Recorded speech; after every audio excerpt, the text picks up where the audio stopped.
Bonjour, bonjour à tous, c'est Séverine, bienvenue sur Trouver et la joie.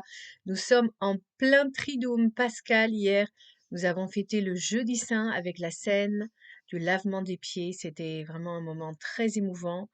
Et aujourd'hui, nous accompagnons le Seigneur, nous méditons sur la crucifixion et tout ce qui a précédé la crucifixion à partir du moment où il est arrêté.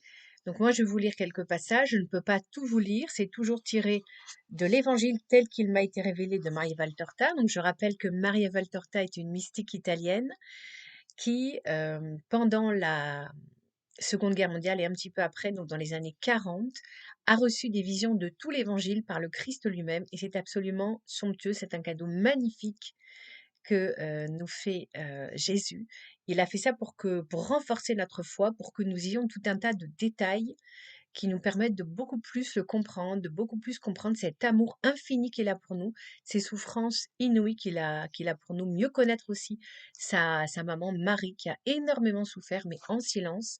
Tout ce qu'on ne peut pas raconter dans les évangiles parce que ça prendrait évidemment des encyclopédies entières. Donc c'est un très bon complément aux évangiles. Et donc aujourd'hui, je vais vous lire le moment où Jésus donc arrive au mont Golgotha. Mais auparavant, je voudrais vous raconter un petit peu ce qui s'est passé.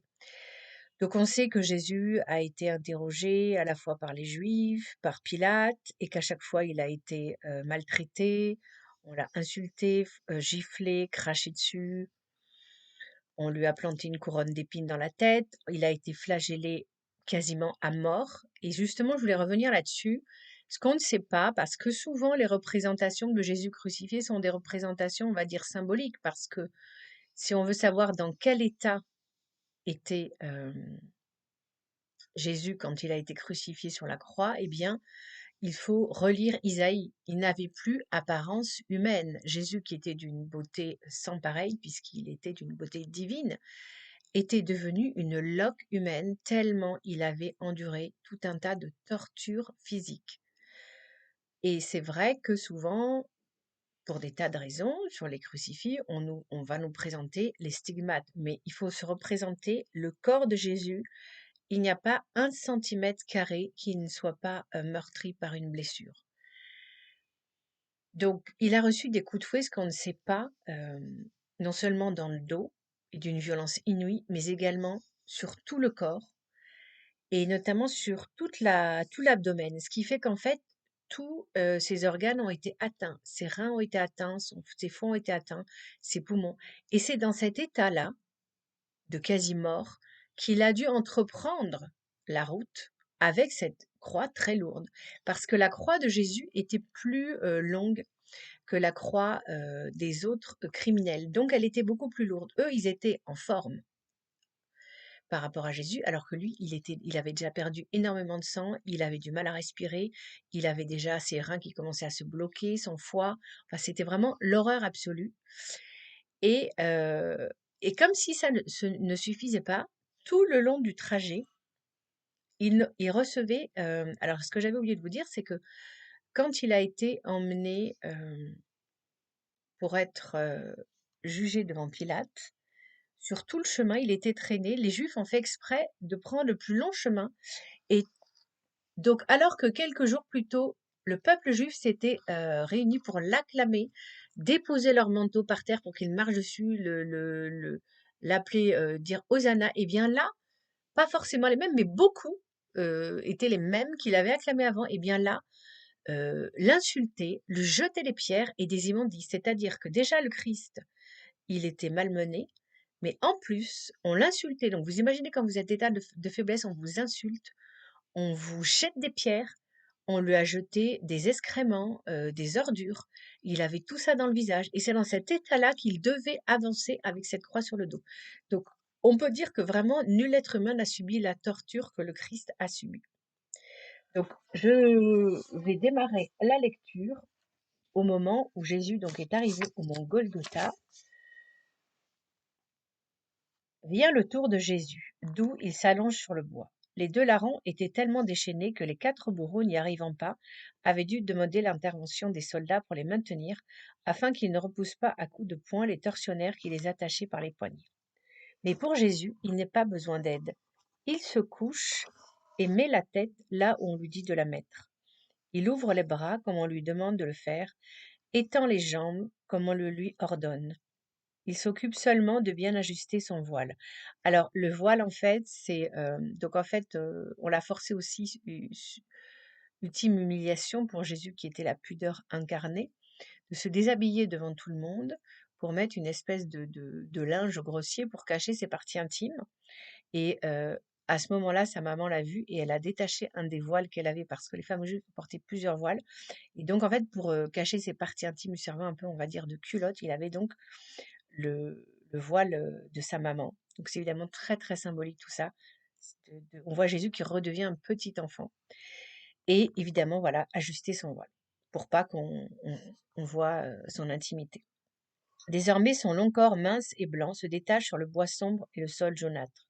Deux bourreaux s'asseyent sur sa poitrine pour la tenir immobile, et je pense à l'oppression et à la souffrance qu'il doit avoir ressentie sous ce poids. Un troisième lui saisit le bras droit en le tenant d'une main à la première partie de l'avant-bras et de l'autre au bout des doigts. Le quatrième a déjà en main le long clou à tige quadrangulaire terminé par une plaque arrondie et plate, large comme un sou d'autrefois. Il vérifie que le trou déjà préparé dans le bois correspond à la jointure radio-ulnaire du poignet. Il va bien. Le bourreau lui applique la pointe du cou sur le poignet, lève le marteau et donne le premier coup. Jésus, qui avait les yeux fermés, pousse un cri et a une contraction à la suite de la douleur aiguë, écarquillant les yeux noyés de larmes. Il doit ressentir une douleur atroce. Le clou pénètre en rompant les muscles, les veines, les nerfs, en brisant les os. Marie répond au cri de son fils torturé par un gémissement qui rappelle la plainte d'un agneau qu'on égorge, et elle se courbe comme brisée en se tenant la tête dans les mains. Jésus, pour ne pas la torturer, ne crie plus, mais les coups sont là, méthodiques, âpres, du fer contre le fer. Dire que dessous c'est un membre vivant qui les reçoit. La main droite est clouée, on passe à la gauche. Le trou ne correspond pas au carpe. Alors ils prennent une corde, lient le poignet gauche, et tirent jusqu'à déboîter la jointure et arracher les tendons et les muscles, sans compter qu'ils lacèrent la peau déjà sciée par les cordes de la capture. Parce que Jésus, en fait, était encordé quand il portait la croix. Il était tenu à droite et à gauche par des soldats. L'autre main aussi doit souffrir car elle était tirée par contre-coup et autour de son clou, le trou s'élargit. On arrive à peine en haut du métacarpe près du poignet. Ils se résignent et clouent là où ils peuvent, c'est-à-dire entre le pouce et les autres doigts, exactement au centre du métacarpe. Donc c'est pour ça qu'en fait, souvent Jésus était représenté cloué aux mains. En fait, cloué aux mains, il a une main qui était clouée, mais l'autre main, c'était au niveau du poignet. Là, le clou entre plus facilement, mais avec une plus grande souffrance, car on doit lui couper, il doit couper les nerfs importants, si bien que les doigts restent inertes, alors que ceux de la main droite ont des contractions et des tremblements qui indiquent leur vitalité. Mais Jésus ne crie plus. Il pousse seulement une plainte rauque derrière ses lèvres, fortement serrées. Des larmes de douleur tombent par terre, après avoir coulé sur le bois. C'est maintenant le tour des pieds. À un peu plus de 2 mètres de l'extrémité de la croix, il y a un petit coin à peine suffisant pour un pied. Les bourreaux y placent les pieds pour voir si la mesure est bonne, et comme il est un peu bas et que les pieds y parviennent difficilement, ils étirent par les chevilles le pauvre martyr. Le bois rêche de la croix frotte ainsi sur les blessures, déplace la couronne d'épines qui lui arrache de nouveaux cheveux et menace de tomber. Un bourreau d'un coup de poing la remet en place. Maintenant, ceux qui étaient assis sur la poitrine de Jésus se lèvent pour se placer sur ses genoux, car Jésus fait un mouvement involontaire pour retirer ses jambes, en voyant briller au soleil le clou très long, qui en longueur et en largeur est le double de ceux qui ont servi pour les mains. Et il pèse sur les genoux écorchés et serre les pauvres jambes couvertes de contusions, pendant que les deux autres accomplissent la besogne. Or il est beaucoup plus difficile de clouer un pied sur l'autre, en cherchant à combiner ensemble les deux jointures des tarses. Bien qu'il s'applique à maintenir à la cheville et aux 10 orteils les pieds immobiles contre le coin, le pied qui est en dessous se déplace à cause de la vibration du clou, et ils doivent presque le déclouer parce qu'une fois entré dans les parties molles, le clou déjà émoussé, après avoir traversé le pied droit, doit être amené un peu plus vers le milieu, et il frappe tant et plus. On n'entend que l'atroce frappement du marteau sur la tête du clou, car sur tout le calvaire, ce ne sont qu'oreilles tendues et regards fixés, pour recueillir tout bruit et tout geste et en jouir. Par-dessus le son âpre du fer, on entend la plainte sourde d'une colombe. C'est un gémissement rauque de Marie. Elle se courbe de plus en plus à chaque coup, comme si le marteau la blessait. Elle, la mère martyre. Et on comprend qu'elle semble près d'être brisée par cette torture. La crucifixion est redoutable, égale à la flagellation pour la douleur, plus atroce à regarder, car on voit le clou disparaître dans les chairs vivantes. En revanche, elle est plus brève, alors que la flagellation épuise par sa durée. Pour moi, donc c'est Maria Valtorta qui parle, l'agonie du jardin de Gethsémani, la flagellation et la crucifixion sont les moments les plus cruels. Elle me dévoile toute la torture de Christ. La mort me soulage, car je me dis c'est fini, mais elles ne sont pas la fin, elles sont le commencement de nouvelles souffrances. La croix est maintenant traînée près de la cavité qui l'attend, ce qui la fait rebondir et secoue le pauvre crucifié. Lorsque les bourreaux veulent la dresser, elle leur échappe des mains à 2 reprises.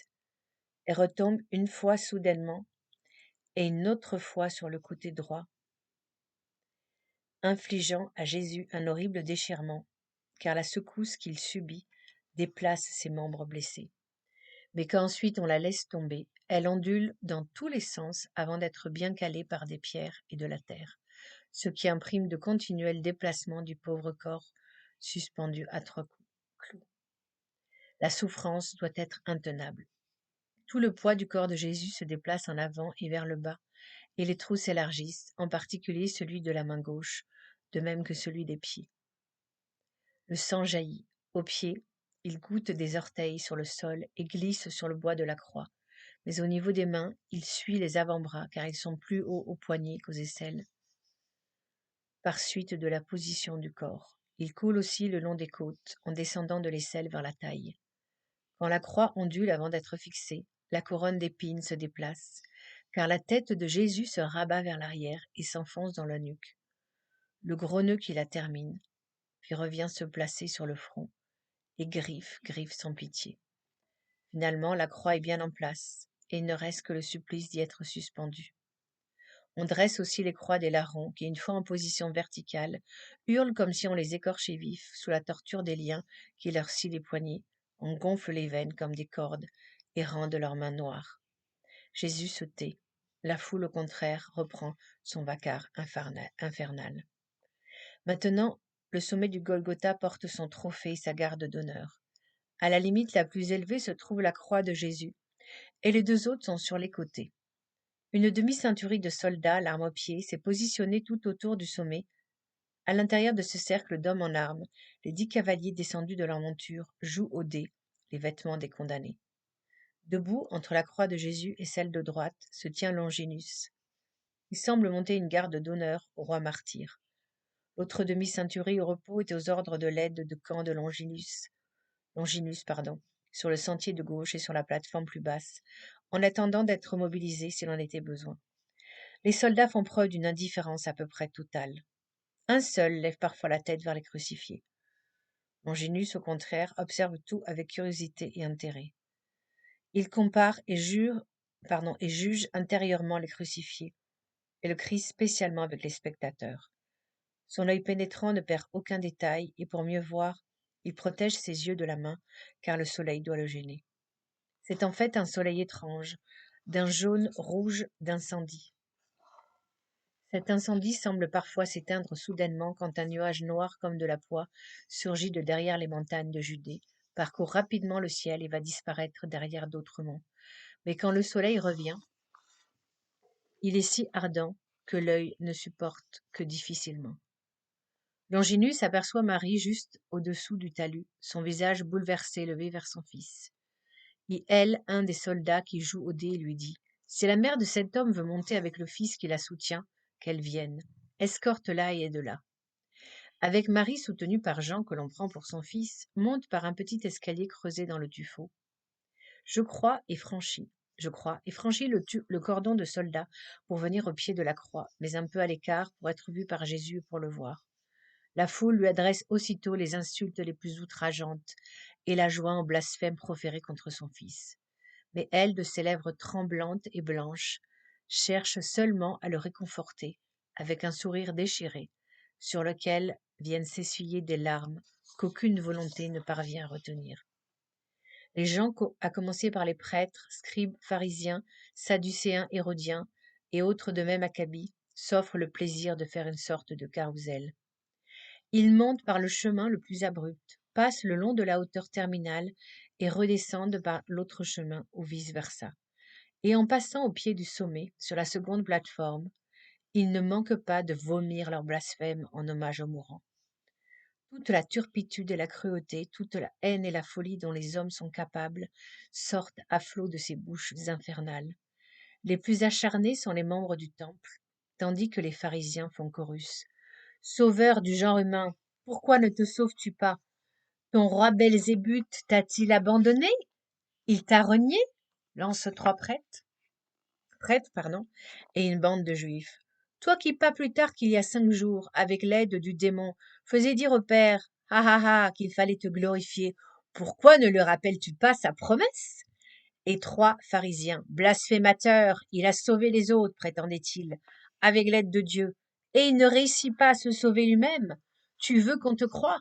Alors fais ce miracle. Tu ne peux pas, hein? Maintenant tu as les mains clouées, et tu es nu. Des Sadducéens et des Hérodiens s'adressent aux soldats.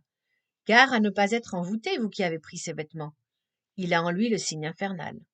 Une foule en chœur. Descends de la croix, ils ne croiront en toi, toi qui détruis le temple, quel fou. Regarde-le, le glorieux et saint temple d'Israël. Il est intouchable, ô profanateur, mais toi tu meurs. D'autres prêtres, blasphémateurs, toi le Fils de Dieu, descends de là alors. Foudroie-nous si tu es Dieu, nous n'avons pas peur de toi, et nous crachons vers toi. Des passants hochent la tête. Il ne sait que pleurer. Sauve-toi s'il est vrai que tu es l'élu. Mais les soldats s'y mettent. Mais sauve-toi donc, réduit ensemble ce ramassis de bas-fonds, oui, les bas-fonds de l'Empire, voilà ce que vous êtes, canaille de juifs. Fais-le, Rome te mettra au Capitole et t'adorera comme une divinité.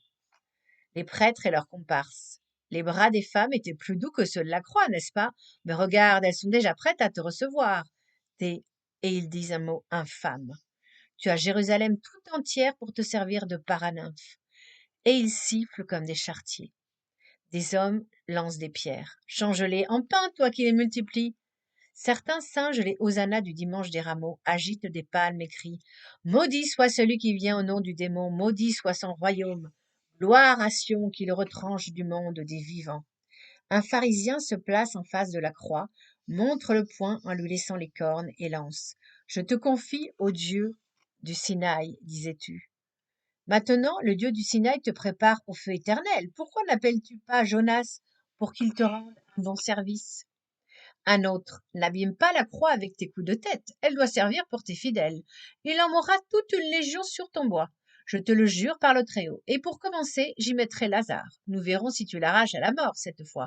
Oui, oui, allons chez Lazare, clouons-le de l'autre côté de la croix. Donc là, je vais un petit peu passer. Maintenant, nous arrivons au larron. Sauve-toi et sauve-nous si tu veux qu'on croie en toi. Le Christ, toi, tu es fou. Le monde appartient aux fourbes et Dieu n'existe pas. Moi, j'existe. Voilà la vérité. Tout m'est permis, Dieu. Dieu, faribole inventé pour nous tenir tranquilles. Ça, c'est le méchant larron qui parle, le mauvais larron. Vive notre être personnel, lui seul est roi et Dieu. L'autre larron, celui de droite, a Marie près de ses pieds et il la regarde presque plus qu'il ne regarde le Christ. Depuis un moment, il pleure en murmurant: La mère, il dit: Tais-toi, tu ne crains pas Dieu, même maintenant que tu subis cette peine? Pourquoi insultes-tu un homme bon? Son supplice est encore plus grand que le nôtre. Or lui n'a rien fait de mal. Mais l'autre continue ses imprécations. Jésus se tait, haletant sous l'effort que lui impose sa position à cause de la fièvre et de son état cardiaque et respiratoire, conséquence de la flagellation subie sous une forme aussi violente, à cause aussi de l'angoisse profonde qui lui a fait suer du sang. Il cherche à se procurer quelque soulagement en allégeant le poids qui pèse sur ses pieds, en se suspendant à ses mains par la force des bras. Même les orteils expriment leur souffrance, en particulier les pouces, peut-être parce que leur nerf est moins blessé. Ils se lèvent, s'abaissent et s'écartent. Au niveau du tronc, le supplice se manifeste par un mouvement rapide mais sans profondeur, qui le fatigue sans le soulager. Les côtes très larges et élevées d'elles-mêmes, car la structure du corps de Jésus est parfaite, sont maintenant dilatées plus qu'il ne le faut, à cause de la position prise par le corps et de l'œdème pulmonaire qui s'est sûrement formé à l'intérieur. Et pourtant, elles ne servent pas à alléger l'effort respiratoire, d'autant plus que tout l'abdomen aide par son mouvement le diaphragme qui se paralyse de plus en plus. La congestion et l'asphyxie grandissent de minute en minute, comme l'indique la couleur cyanotique qui souligne les lèvres d'un rose allumé par la fièvre, et les étirements d'un rouge violet qui badigeonnent le cou, le long des veines jugulaires gonflées et s'élargissent jusqu'au cou, vers les oreilles et les tempes. Le visage a déjà pris l'aspect que nous connaissons sur les photographies du linceul, avec le nez dévié et gonflé d'un côté, l'œil droit presque fermé à cause de l'enflure de ce côté, augmente encore cette ressemblance. La bouche, au contraire, est couverte et sa blessure sur la lèvre supérieure est désormais réduite à une croûte. Le bon larron qui parle à nouveau. Tais-toi, rappelle-toi que tu es né d'une femme, et pense que nos mères ont pleuré à cause de leur fils. Et ce furent des larmes de honte. Parce que nous sommes des criminels, elles sont mortes. Je voudrais pouvoir demander pardon à la mienne. Mais le pourrais-je? C'était une sainte. La douleur que je lui ai causée l'a tuée. Je suis un pécheur. Qui me pardonnera? Mère, au nom de ton fils mourant, prie pour moi.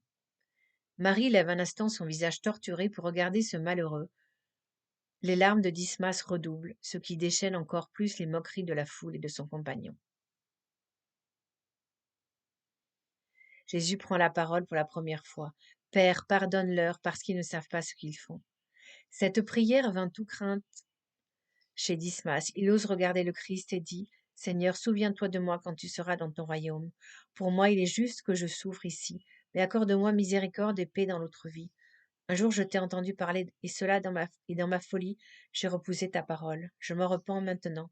Je me repens de mes péchés devant toi, Fils du Très-Haut. Je crois que tu viens de Dieu, je crois en ton pouvoir, je crois en ta miséricorde. Christ, pardonne-moi au nom de ta mère et de ton Père très saint.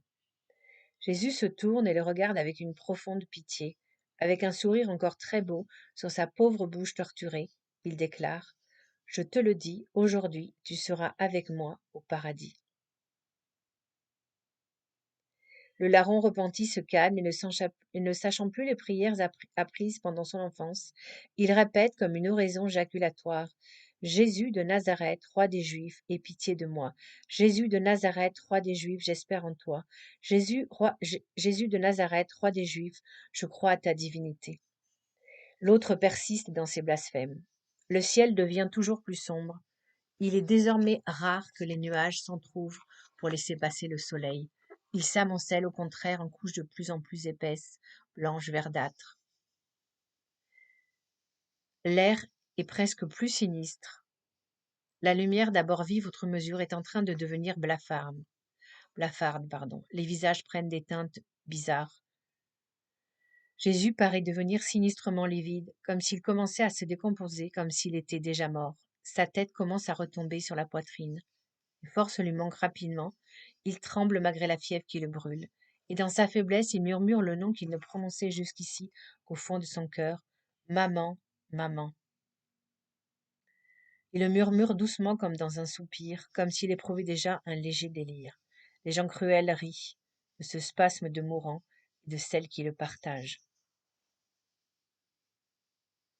C'est dans cette lumière crépusculaire et effrayante que Jésus donne Jean à Marie et Marie à Jean. Il penche la tête car la mère, pour mieux voir, s'est mise plus près sous la croix, et il lui dit, Femme, voici ton fils, fils, voici ta mère. Marie a le visage encore plus bouleversé après cette parole, le testament de son Jésus, qui n'a rien à donner à sa mère, sinon un homme, lui qui par amour de l'homme la prive de l'homme Dieu, né d'elle. Les souffrances ne cessent d'augmenter, la lumière ne cesse de décroître. C'est dans cette lumière de fond marin que Nicodème et Joseph, qui étaient derrière les Juifs, traversent leur rang. Écartez-vous. Impossible, que voulez-vous demandent les soldats. Passez, nous sommes les amis du Christ. Les chefs des prêtres indignés se retournent. Qui ose se déclarer ami du rebelle? Et Joseph, résolument, moi, noble membre du grand conseil, Joseph d'Arimathie l'Ancien, et j'ai avec moi Nicodème, roi des Juifs. Qui pactise avec le rebelle est un rebelle, et qui pactise avec les assassins est un assassin, Éléazar, fils d'Anne. J'ai vécu en juste, et maintenant je suis âgé et près de mourir. Je ne veux pas devenir injuste, alors que déjà le ciel descend sur moi, et avec lui le juge éternel. Toi, Nicodème, je m'étonne. Moi aussi, et d'une seule chose, qu'Israël soit tellement corrompu qu'il ne sait plus reconnaître Dieu. Tu me dégoûtes. Écarte-toi donc et laisse-moi passer. Je ne demande que cela. Pour te contaminer davantage? Si je ne suis pas contaminé en restant à vos côtés, rien ne me contamine plus. Soldat, prends cette bourse et le laissez passer. Joseph et Nicodème s'approchent des bergers. Je ne sais même pas si Jésus les voit dans ce brouillard de plus en plus épais. D'ailleurs, déjà son regard se voile dans l'agonie. Mais eux le voient et ils pleurent sans respect humain, tandis que les insultes des prêtres tombent sur eux. Les souffrances sont toujours plus fortes. Le corps éprouve les premières cambrures de la tétanie et chaque clameur de la foule les exaspère. La mort des fibres et des nerfs s'étend des extrémités torturées au tronc, rendant de plus en plus difficile le mouvement de la respiration, plus faible la contraction du diaphragme et plus désordonnés les battements du cœur. À un moment donné, Jésus s'affaisse vers l'avant, vers le bas, comme s'il était déjà mort. Il ne halète plus, sa tête inerte pend en avant. Marie pousse un cri. Il est mort! Cri tragique qui se propage dans l'air obscurci. Et Jésus semble réellement mort. Un autre cri féminin lui répond, et dans le groupe des femmes, je vois un mouvement. Puis une dizaine de personnes s'éloignent en soutenant quelque chose, mais je n'arrive pas à voir qui. La lumière brumeuse est trop faible, on se croirait plongé dans une nuée épaisse de sang volcanique. Ce n'est pas possible, hurlent des prêtres et des juifs. C'est une feinte pour nous éloigner. Soldats, pique-le de talent, c'est un bon remède pour lui rendre la voix. Avec peine, Jésus, puisant sa force dans sa seule volonté, prend appui une fois encore sur ses pieds torturés, se raidit sur la croix, se redresse comme s'il était en pleine forme, relève la tête et regarde avec des yeux bien ouverts le monde qui s'étend à ses pieds, la vie lointaine qu'on entrevoit à peine comme une vague blanche dans la brume, et le ciel noir d'où toute couleur bleue et toute trace de lumière ont disparu. Et vers ce ciel fermé, compact, bas, semblable à une forme, à une énorme plaque d'ardoise sombre. Il pousse un grand cri triomphant par la force de sa volonté, par l'exigence de son âme, de l'obstacle de sa mâchoire raidie, de sa langue enflée, de sa gorge gonflée. Éloi, Éloi, là-bas, Samaktamie. C'est ainsi que je l'entends. Il doit se sentir mourir et dans un abandon absolu du ciel pour reconnaître par un tel cri l'abandon de son père. Les gens rient et se gaussent, ils l'insultent. Dieu n'a que faire de toi. Les démons sont maudits de Dieu. D'autres crient, voyons si Élie viendra le sauver. Et ils rient comme des hyènes ou comme des démons. Et c'est le tourment final, celui qui hâte la mort. Il exude les dernières gouttes de sang des porcs, écrase les dernières fibres du cœur. Il achève ce que la première connaissance de cet abandon a commencé, la mort. Car cet abandon est bien la première cause de la mort de Jésus. Ô Dieu, toi qui l'as frappé à cause de nous. Après ton abandon, par l'effet de ton abandon, que devient une créature, un fou ou un mort? L'obscurité s'épaissit encore. Jérusalem disparaît ainsi complètement. Et de cette lumière qui n'est pas de la lumière arrive la voix plaintive de Jésus. J'ai soif.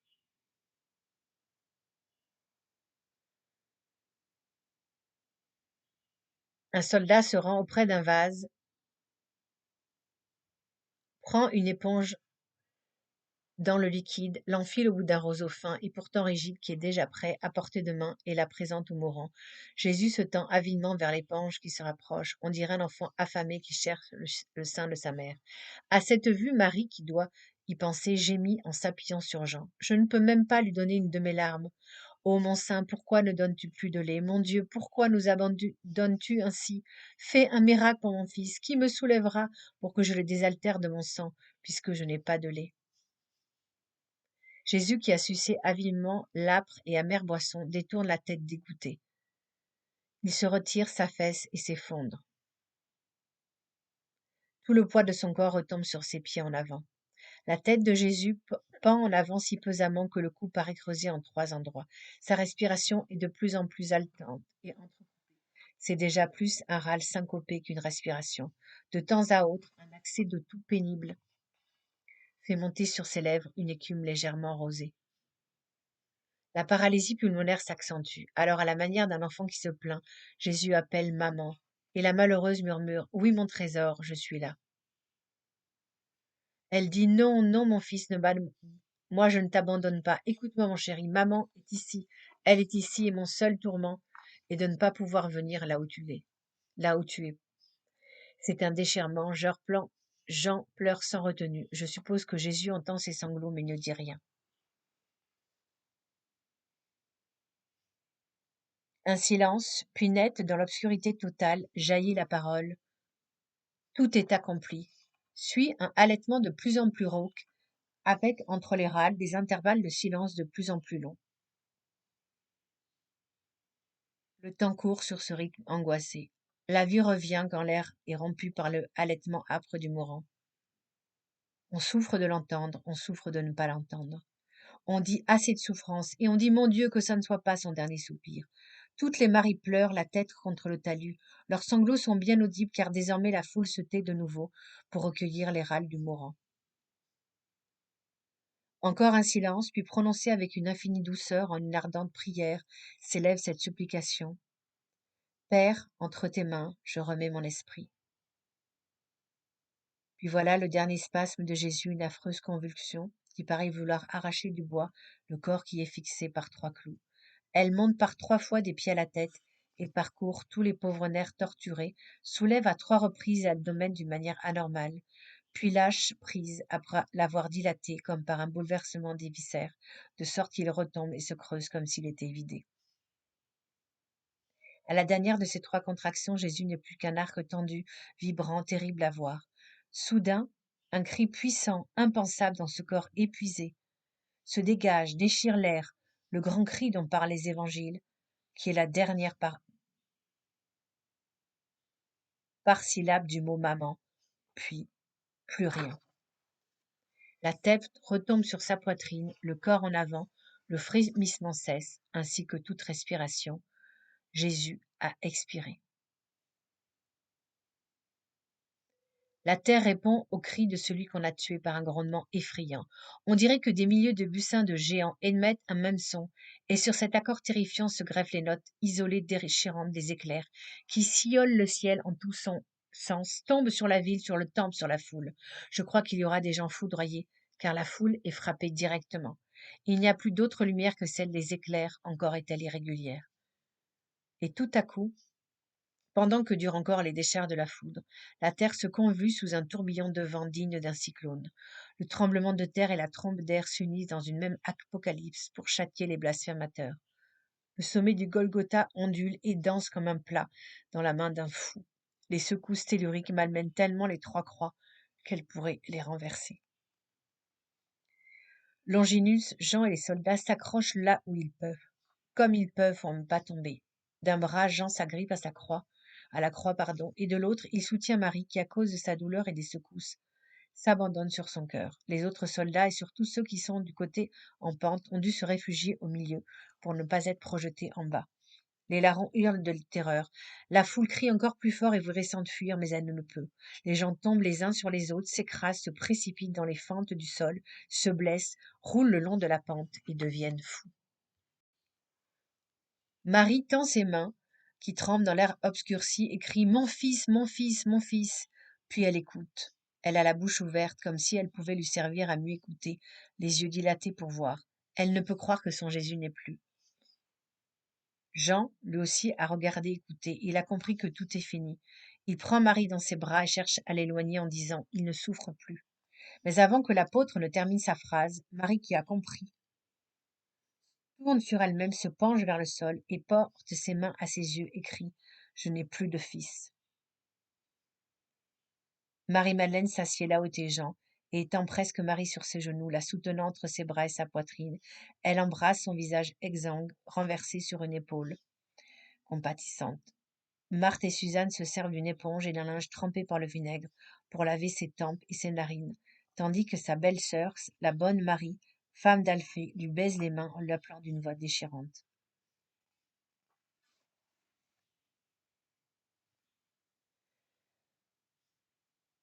Les autres saintes femmes ne sont plus là, je pense qu'elles sont parties avec elles les bergers quand on a entendu ce cri de femme.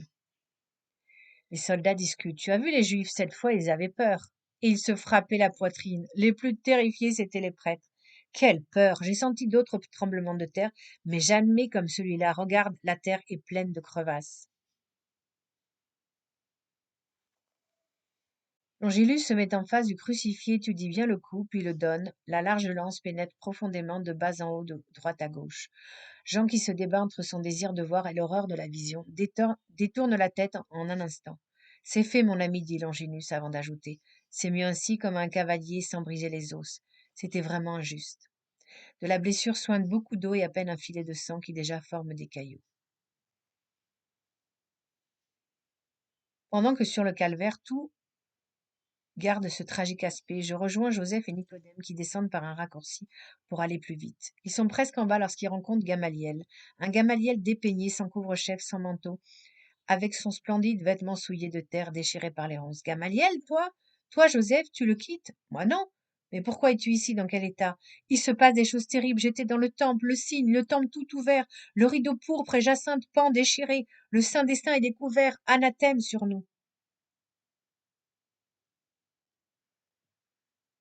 À travers la campagne, entre la colline et les murs, au-delà, errent dans une semi-obscurité des gens à l'air hébétés. Cris, pleurs, lamentations, il y en a qui s'exclament. Son sang a fait pleuvoir du feu. D'autres, le Seigneur est apparu parmi les éclairs pour maudire le temple. Les tombeaux, les tombeaux!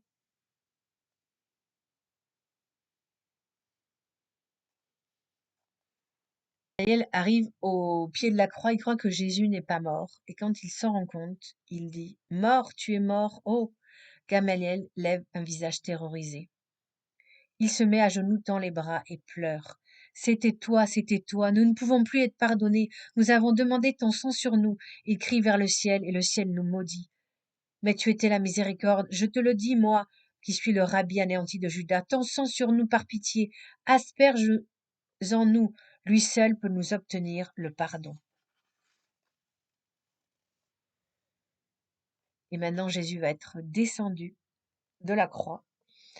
Voilà Jésus sur les genoux de sa mère. Il ressemble à un grand enfant fatigué qui dort pelotonné sur les genoux maternels. Marie a passé son bras droit derrière les épaules de son fils et le gauche au-dessus de l'abdomen pour le soutenir jusqu'aux hanches. La tête de Jésus repose sur l'épaule maternelle. Elle l'appelle de sa voix déchirante. Puis elle le détache de son épaule et le caresse de sa main gauche, prend et étend ses mains avant de les croiser. Elle les baise et pleure sur ses blessures. Puis elle lui caresse les joues, spécialement là où il y a des bleus et de l'enflure. Elle baise les yeux enfoncés, la bouche légèrement restée tordue vers la droite et entrouverte. Voilà, c'était donc voilà la crucifixion de Jésus, son calvaire. J'espère que vraiment ça vous a touché, donné envie vraiment de méditer à quel point Jésus s'est laissé torturer, insulter, sans réagir, sans maudire, a souffert en silence, que ça nous donne beaucoup d'amour pour lui, beaucoup de reconnaissance, une reconnaissance infinie. Pensez à liker et partager et je vous souhaite vraiment un très bon week-end pascal. On se retrouvera lundi. À bientôt.